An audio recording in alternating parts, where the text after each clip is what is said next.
नमस्कार, श्री गणेश मध्ये तुम्हा सर्वांचे स्वागत आहे. मित्रांनो, आपण आज लिंबू या पिकाबद्दल माहिती पाहणार आहोत. आज मी माझ्या प्लॉटवर आलेलो आहे. माझ्या जवळपास 150 ते 160 झाडांचा प्लॉट आहे आणि 15 बाय 20 या अंतरावर मी लिंबू या पिकाची लागवड केली होती. तर जुन्या पद्धतीनुसार मित्रांनो, जी लागवड पद्धत होती ती 4.5 बाय 4.5 मीटरवर लागवड होती. म्हणजे जवळपास जी आहे ती 15 बाय 15च्या अंतराने अशी लागवड त्यांची जुन्या पद्धतीची होती. पण नवीन पद्धतीनुसार हे 6 बाय 6 मीटर म्हणजे जवळपास 20 बाय 20 या पद्धतीने लागवड सांगितलेली. पण मी 15 बाय 20 या अंतराने लागवड केली होती.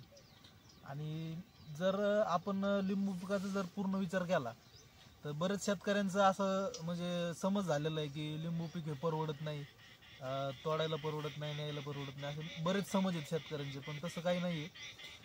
ज्यावेळेस आपण प्रॉपर नियोजन करतो तर आपल्याला त्या ठिकाणी चांगलंच उत्पादन भेटत असतं. आता मी ज्यावेळेस लागवड केली होती सुरुवातीला मला पण व्यवस्थित बाजारभाव भेटत नव्हता. ज्यावेळेस मी न्यायचो मार्केटला त्यावेळेस 10 रुपये 15 रुपये किलोने मार्केटला लिंब जायची. आता पण तशीच जातात. पण आपल्याला भाव जरी कमी भेटला तर उत्पन्न जास्त आपल्याला झालं पाहिजे. त्या हिशोबाने आपल्याला पूर्ण जे आहे लिंबू पिकाचं नियोजन करणं गरजेचं आहे. तर त्याच्यासाठी आपल्याला लिंबू पिकामध्ये जे तण असतं किंवा जे बाकीचे जे खालचं जे वातावरण आहे ते पूर्ण स्वच्छ करून ठेवायचे. तुम्ही बघू शकता मित्रांनो, माझ्या पिकामध्ये लिंबूमध्ये पूर्ण लिंबूनी स्वच्छ केलेली पूर्ण गवत तुम्हाला कुठंच दिसणार नाही. आणि त्याच्या ज्या पूर्ण अशा गळ फांद्या असतात तर त्या गळ फांद्यांना आपण त्या ठिकाणी सपोर्ट दिलेले आहेत. खालून लाकडांचे सपोर्ट देऊन आपण त्याला असे वर केलेले आहेत फांद्या. तर बरेच अशा अडचणी असतात लिंबूमध्ये. आता काही शेतकरी तेवढं सगळं पूर्ण करत नाही. पण पूर्ण आता मी झाडून सुद्धा काढून घेतो पूर्ण लिंबुनीमध्ये. तर एवढी स्वच्छ असते लिंबुनी. तेव्हा कुठं मला चांगलं उत्पन्न होतं. कारण की जर आपण बाग स्वच्छ ठेवू तर त्याच्यामध्ये जे किडे वगैरे असतात, मच्छर असतात, त्यांचं नियंत्रण चांगल्या प्रकारे होतं. तुम्ही फवारणी करताय वरतून आणि खाली बाग आपली स्वच्छ नाही तर ते नियंत्रणमध्ये येत नाही, कंट्रोल होत नाही. आता लिंबू पिकावर आपल्याला नाही सिट्रस कांकर नावाचा रोग पाहायला मिळतो. जसं की आपण पानावर पण डाग येतात, त्याच्यानंतर लिंबावर पण डाग येतात, असे डाग असतात लिंबावर. तर ह्याचे ते जीवाणूजन्य रोग आहे. म्हणजे लिंबुनीमध्ये ज्यावेळेस आपल्या घाण असते, गवत असतं, तण असतं, त्याचं आपण नियंत्रण करत नाही. त्याच्यामुळे हे जीवाणू जे असतात हे जास्त प्रमाणात आपल्या बागेत वाढत असतात. आणि मग त्याचा परिणाम असा होतो की पानांवर लिंबावर डाग होतो. डाग आल्यावर साहजिकच आपल्याला बाजारभाव चांगला मिळत नाही. जेवढं आपलं जे फळ आहे, जेवढं आपलं फळ चांगलं तेवढं चांगला आपल्याला बाजारभाव मिळणार आहे, नाहीतर मिळणार नाही. तर याच्यासाठी आपल्याला पहिली गोष्ट म्हणजे बाग स्वच्छ आपली ठेवायची. आणि मग जर आपल्याला रासायनिक नियंत्रण काय करायचं असेल तर स्ट्रेप्टोसायक्लिन जे मार्केटमध्ये आपल्याला स्ट्रेप्टोसायक्लिन भेटतं. 30 रुपयाला एक काहीतरी पुडी भेटते. 30 ते 40 रुपयापर्यंत पुडी भेटते स्ट्रेप्टोसायक्लिनची. ते 2 ते 1 ते 2 ग्रॅम प्रति 10 लिटर पाण्यामध्ये आपल्याला स्ट्रेप्टोसायक्लिनची फवारणी करावी लागते.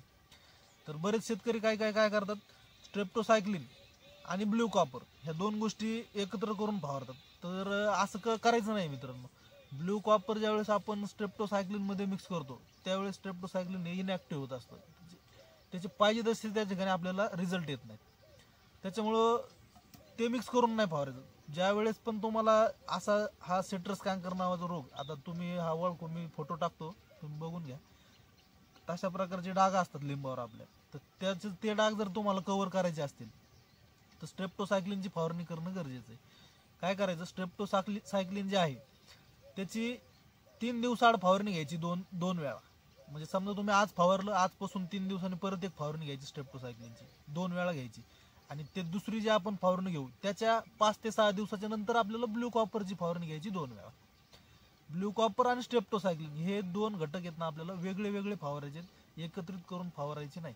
त्याचे रिझल्ट पाहिजे तसे येत नाही. आणि जे स्ट्रेप्टोसायक्लिन असतं आपलं ते इनॅक्टिव्ह होत असतं. त्याच्यामुळे तसं कधीच करायचं नाही. हे झालं आपलं रासायनिक नियंत्रण. आणि आपलं जे बाग स्वच्छ ठेवायची ही पहिली आपली प्राथमिकता पाहिजे. आपली बाग स्वच्छ असणं गरजेचं आहे. नाहीतर तुम्ही वरती फवारणी करताय आणि खाली तुमची बागेत तण वाढलंय, गवत वाढलंय, व्यवस्थित तुम्ही खुरपणी नाही केलेली तर त्याला काही महत्व नाही. आणि खत व्यवस्थापन पण आपल्याला त्या पद्धतीनं करायचे. फुल अवस्थेमध्ये असताना कोणची खतं द्यायची, त्याच्यानंतर आपल्याला फवारणी कोणती करायची फुल अवस्थेत असताना, तर ते पूर्ण मार्गदर्शन मी माझ्या यूट्यूब चॅनलला देणार आहे. एक पूर्ण व्हिडिओ 10 मिनिटाचा जवळपास व्हिडिओ होईल. तो पूर्ण व्हिडिओ मी लिंबू पिकाच्या बाबतीत बनवणार आहे. तुम्हाला लिंबू पिका बाबतीत जर अधिक माहिती पाहिजे असेल तर आपल्या श्री गणेश ॲग्रो यूट्यूब चॅनलला सबस्क्राईब करा आणि हा व्हिडिओ आवडला असेल तर व्हिडिओला नक्की लाईक करा. धन्यवाद.